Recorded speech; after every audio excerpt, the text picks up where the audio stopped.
Hello everybody and happy Monday. It is time for another episode of Mark's Monday Minutes in Portland Real Estate. Today is Monday, June 19th. And I'm wearing an overshirt today because it's a little chilly. We've seen rain and hail and sunshine. It's one of those typical almost summer, late spring days. So hope you dressed up warmly and at least had a cover for your head.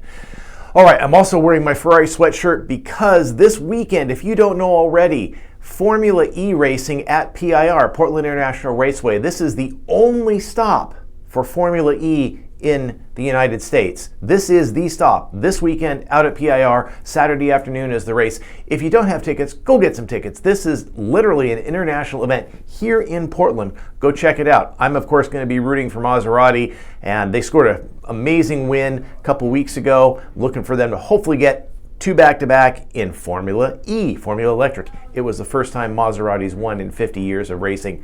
That's rather substantial. Okay, 3 takeaways for this week. The 3 points to make. First of all, I have to admit, technology and I don't always get along. Yeah.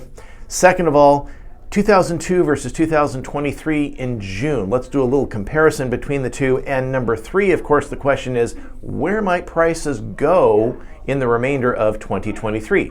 Well, let's go ahead and dig into the data on this one. First of all, the week of June 19th, today we have 3,703 listings. This is literally up 100 homes from last week when we were finally 20% over the number of homes that we had starting back in January. So we're at 23%. Okay, well, that's good. This is always good. Just a little more content, which is always good. More selection for buyers. The number of new listings this week down slightly at 561. This weekend, of course, the last week we've had graduations. We had Father's Day. I also had a birthday, but nobody's celebrating that because I don't celebrate those really.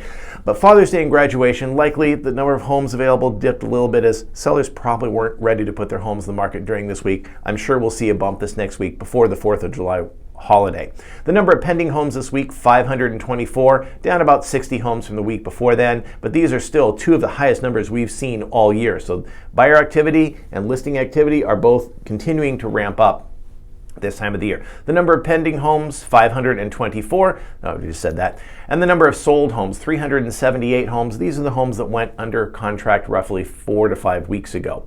The number of homes with a price adjustment, 852, slightly up from the previous week when we were looking at about 23% of listings.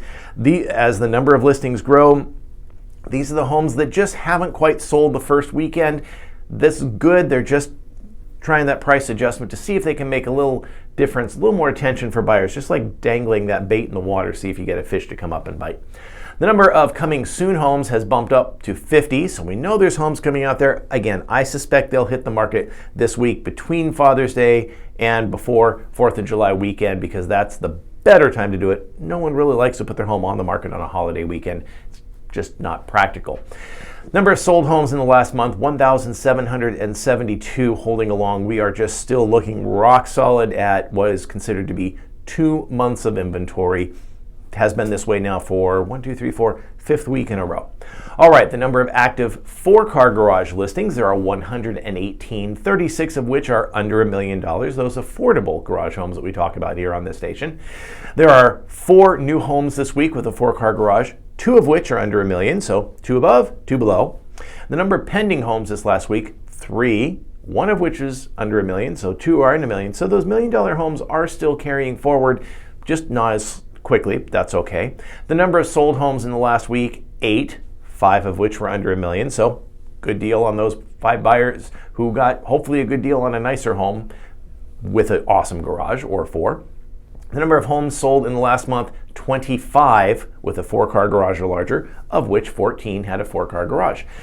Monthly supply of homes, we're looking at about a 3-month supply for those affordable garage homes, so a few more choices than regular homes. Here are those buyers. If you're looking to buy a home with an oversized garage, talk to me. I mentioned last week how I have a way to find homes that are in fact off market but might meet your criteria. I validated that. I found 3 homes for a buyer this last week that way, and we're working towards maybe getting one of those under contract. So it's a good week. I can find them off market for you, but you got to reach out to me.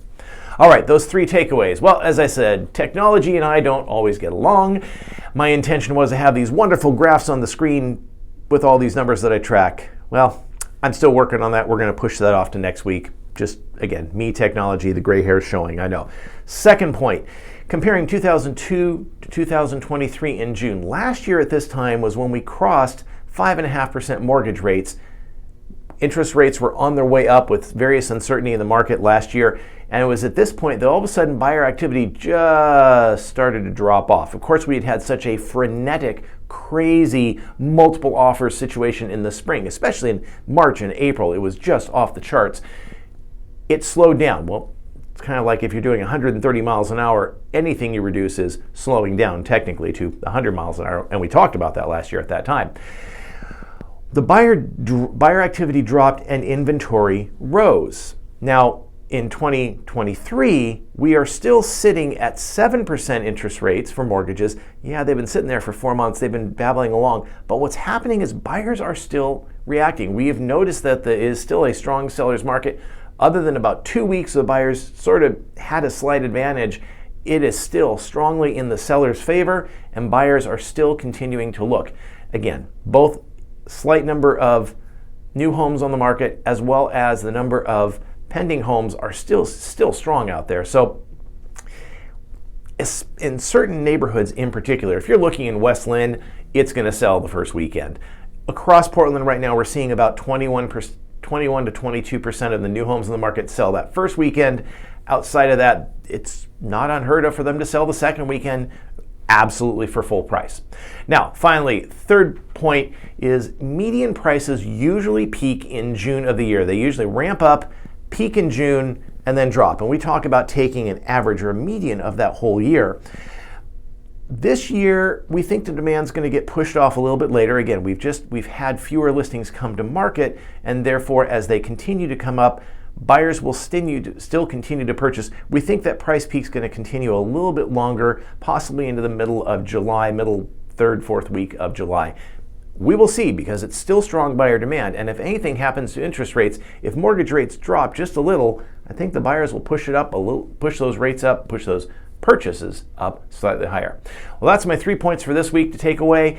And again, get out this weekend and go see Formula E. This is an international race in Portland, the one and only stop in USA. Go check it out. It's Saturday afternoon at Portland International Raceway. In the meantime, have a great week, and we'll see you back next week.